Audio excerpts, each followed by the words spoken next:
प्रिय छात्र छात्राओं, सुप्रभात।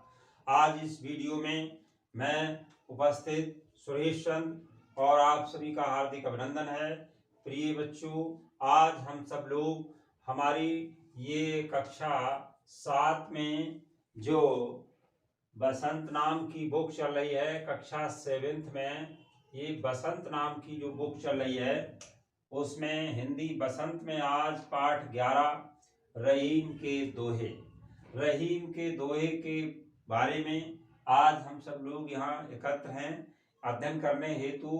तो बच्चों, इस रहीम के दोहे जो कविता है, कविता के रूप में दोहे लिखे गए हैं, काव्य के रूप में उसकी रचना करने वाले हैं रहीम दास जी, जिन्होंने ये रहीम के दोहे आपकी बुक में प्रस्तुत किए हैं रहीम दास जी ने।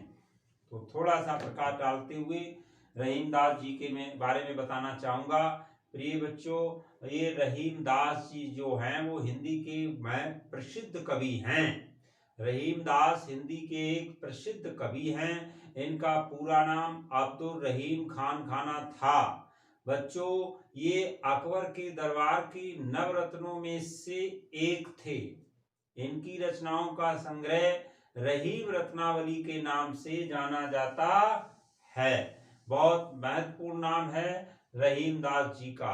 बच्चों, आप पूरे दोहों का इन्होंने जो आपके सिलेबस में दोहे लिखे हैं उनका पूरा भाव क्या है, सार क्या है, वो मैं बताना चाहूंगा। इस बोर्ड पर कुछ कठिन शब्दार्थ लिखे हुए हैं दोहों में जो आए, वो आप अपनी कॉपी पर नोट कर लेना और लर्न करना। ये भी पूछे जाते हैं एग्जाम में। बच्चों, अगर कोई रहीम दास का दोहा अगर आता है पैराग्राफ में तो एग्जाम में, तो हम उसमें से ये दोहे की संदर्भ से व्याख्या करने को आ सकती है। तो जब दोहे की व्याख्या करने को आएगी तो हमको ये इसके पाठ का नाम मालूम होना चाहिए और उसके रचयिता कौन है। तो ये दोनों का बहुत महत्वपूर्ण है। अभी मैंने बताया रहीम दास जी के बारे में थोड़ा सा। अब इन्होंने जो दोहे आपकी बुक में लिखे हैं उनका भाव क्या है, सार क्या है, वो मैं बताना चाहता हूं। बच्चों, सर्वप्रथम इन्होंने रहीम दास जी ने अपने दोहों में नीति और ज्ञान की बातें लिखी हैं और ये अपने दोहों में नीति और ज्ञान की बातें किया करते हैं। वे अपने दोहों के द्वारा जीवन की वास्तविकता को उजागर करते हैं। इन दोहों में रहीम दास जी ने कहा है कि देखिए प्रिय बच्चों, बहुत अच्छा इन्होंने लिखा है। उन्होंने कहा है कि बहुत सारे मित्र होते हैं। जब आपके पास धन हो तो आपके बहुत सारे मित्र होते हैं, पर सच्चा मित्र तो वो होता है जो विपत्ति में साथ दे। वे कहते हैं कि जल में मछली, जैसे जल में मछली रहती है, जल में ही तो मछली रहती है, तो जाल में मछली के फंसते ही जल उसका साथ छोड़ देता है। लेकिन मछली जल से इतना प्रेम करती है कि वो उसके बिना तड़प तड़प कर मर जाती है। यानी जल के बिना वो तड़प तड़प कर मर जाती है। और रहीम दास जी अगले दोहों में कहते हैं कि जिस प्रकार वृक्ष स्वयं फल नहीं खाते, सरोवर स्वयं पानी नहीं पीते, ठीक उसी प्रकार सज्जन व्यक्ति धन का संचय स्वयं के लिए ना करके परोपकार के लिए करते हैं। बच्चों, आगे के दोहे में रहीम दास जी कहते हैं कि जिस प्रकार कुआर के बादल, यानी बिना पानी के बादल केवल गरजते हैं, बरसते नहीं, ठीक उसी प्रकार धनी व्यक्ति जब निर्धन हो जाते हैं तो वो भी अपने सुख के दिनों की ही बात करते हैं। और अंतिम दोहे में कवि रहीम दास जी कहते हैं कि व्यक्ति को हर परिस्थिति में समान रहना चाहिए, एक जैसा रहना चाहिए। ठीक उसी तरह जिस तरह धरती सर्दी, गर्मी और बरसात में रहती है, अर्थात किसी भी परिस्थिति का इस पर कोई प्रभाव नहीं पड़ता। वो धरती एक जैसी समान सी रहती है। बच्चों, ये जो दोहे लिखे रहीम दास जी ने, इनका पूरा निचोड़ है कि जीवन में आने वाले उतार चढ़ाव से घबराना नहीं चाहिए। ये बराबर दोहे हमको शिक्षा प्रद हैं, ये दे रहे हैं, शिक्षा प्रेरणा दे रहे हैं कि जीवन में आने वाले उतार चढ़ाव से घबराना बिल्कुल नहीं चाहिए, क्योंकि बल्कि उसका हंसकर सामना करना चाहिए। मित्रता, प्रेम, परोपकार, सहन शक्ति जैसी मानवीय गुणों का विकास व सम्मान करना चाहिए। इन दोनों का ये महत्वपूर्ण संदेश है, प्रेरणा है, शिक्षा दे रहे हैं। अब ये आपकी बुक है बसंत की, इसमें देखिए आज हम रहीम दास जी के दोहे के बारे में अध्ययन कर रहे हैं।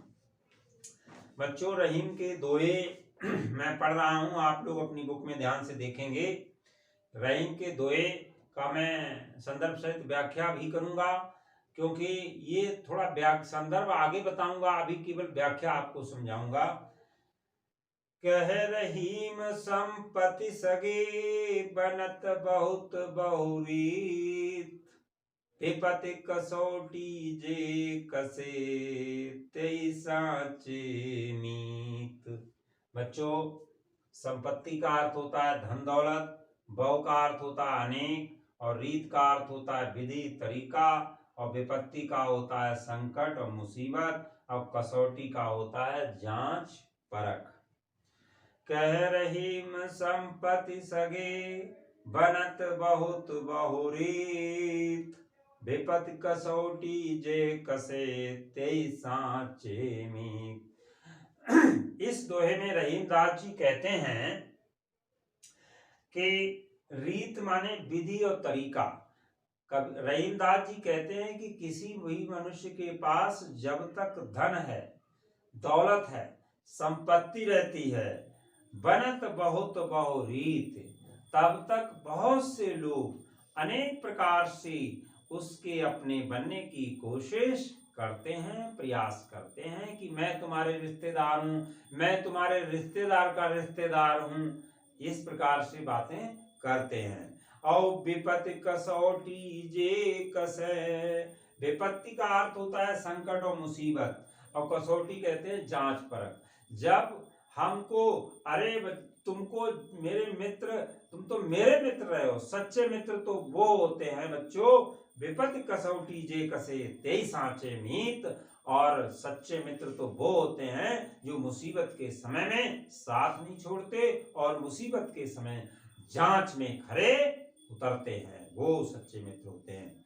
आगे देखिए, जाल परे जल जात वह, तज मीनन को मोह, रहे मन मछली नीर को, तो न छाड़त छो। बच्चों, जे का अर्थ होता है जो, तेई का अर्थ होता है बेही, और सांचे का अर्थ होता है वास्तविक, और मीत का अर्थ होता है मित्र, और परे का अर्थ होता है पकड़े जाने पर। जात वह यानी बह जाता है, तज का अर्थ होता है छोड़कर, और मीनन का अर्थ होता है मछलियां। प्रिय बच्चों, रहीम दास जी ने इस दोहे में मछलियों के नीर और प्रेम का वर्णन किया है। रहीम दास जी कहते हैं कि सागर, नदी या तालाब में मछलियां पकड़ने के लिए जब जाल डाला जाता है, जाल परे जल जात वह, बह जाती हैं। जब डाल डाला जाता है तो बच्चों जाल में से पानी बह जाता है, अर्थात वो बंधक बनकर मछलियों का साथ देने को तैयार नहीं होता है। जैसे ही जाल में मछली फंसती है, पानी साथ छोड़कर चला जाता है, बह जाता है, अर्थात उसे मछलियों से कोई मोह, कोई लगाव, कोई प्रेम नहीं रह जाता है। और रहे मन मछली नीर को, तो न छाड़त छो।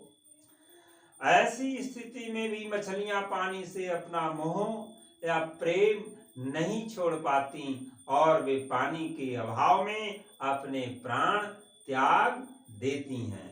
कितना बढ़िया वर्णन किया है। अगला बच्चों देखिए, तरवर फल नहीं खात है, सरवर पियत न पान, कहे रहीम पर काज हित, संपत्ति संचय सुजान।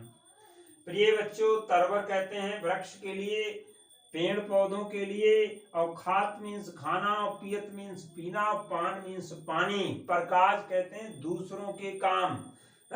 प्रिय बच्चों, कबीर रहीमदास जी कहते हैं कि वृक्ष कभी अपना फल स्वयं नहीं खाते, सरवर पियत न पान, तालाब भी अपना कभी पानी स्वयं नहीं पीते।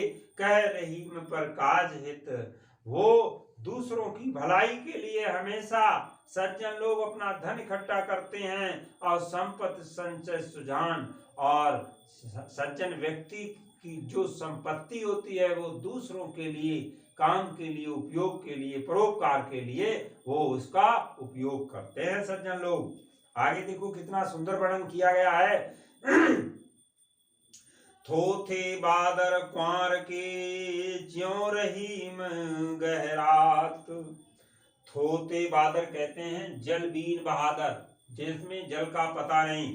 थोथे बादर क्वार के ज्यों रहीम गहरात, और धनी पुरुष निर्धन भय करें पाछली बात।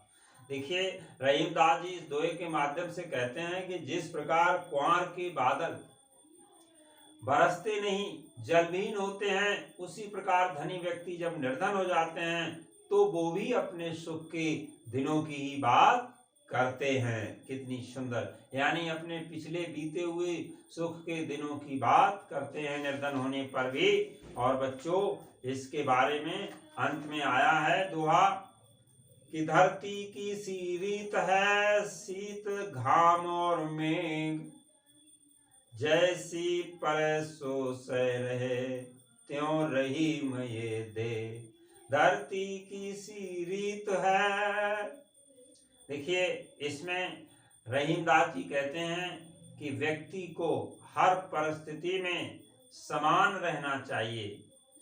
धरती की सी रीत, धरती की तरह रहना चाहिए। जिस प्रकार से धरती सर्दी, गर्मी और बरसात में बिल्कुल एक जैसी बनी रहती है, समान रहती है, उस पर कोई फर्क नहीं पड़ता, उसी प्रकार से हम सब लोगों को भी समान रहना चाहिए। जैसी परी सो सह रहे त्यों रहीम ये देह। मनुष्य को किसी भी परिस्थिति का इस पर कोई प्रभाव नहीं पड़ना चाहिए। जिस प्रकार से धरती सर्दी, गर्मी और बरसात में रहती है, हर परिस्थिति में समान रहती है, उसी प्रकार से व्यक्ति को भी हर परिस्थिति में समान रहना चाहिए। ये इसमें प्रमुख बातें कही गई हैं। प्रिय बच्चों, आज बस इतना ही। अब मिलेंगे अगली वीडियो में नए चैप्टर के साथ। ये कुछ कठिन शब्दार्थ हैं, ये आप अपनी कॉपी पर नोट कर लेंगे, याद करेंगे। पुनः इसको वीडियो को बार बार जब देखेंगे तो सारी बात समझ में आ जाएगी। मैं समझता हूँ अब सारी बात समझ में आ गई होगी। अगर वीडियो आपको अच्छी लगी हो, पसंद आई हो, तो लाइक और सब्सक्राइब अवश्य करें, ताकि अगली वीडियो जब हम अपलोड करें तो आप तक नोटिफिकेशन तुरंत पहुंचे। और बहुत धन्यवाद। बहुत